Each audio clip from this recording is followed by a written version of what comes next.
The next couple of weeks, we're going to be taking a look back at the rich history of this television station, which means we will also be taking a look back at Connecticut's history. Let's kick things off with a trip down memory lane. Kent Pierce tells us about News 8's earliest years.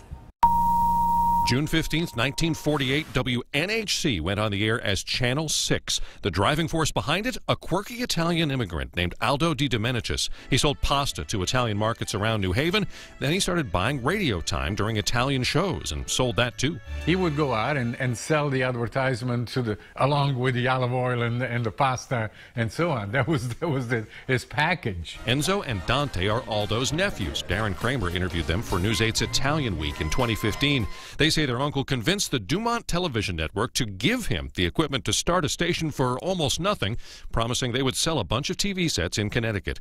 It was the only TV station in Connecticut at the time, so every network fought to get its shows on Aldo's air. He would get phone calls.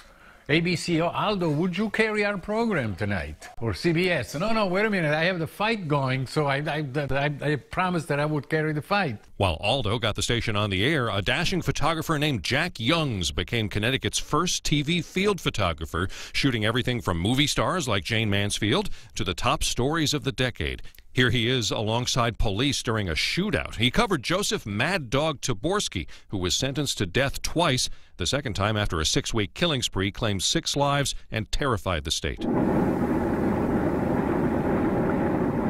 Young's most impressive feat may have been his coverage of the Great Flood of August 1955. What was left of 2 different hurricanes dumped 2 feet of rain on parts of the state. Tried to save some of my mother's furniture, but we had to leave that and go upstairs to the 2nd floor, and the water was still rising, and we finally went up in the attic.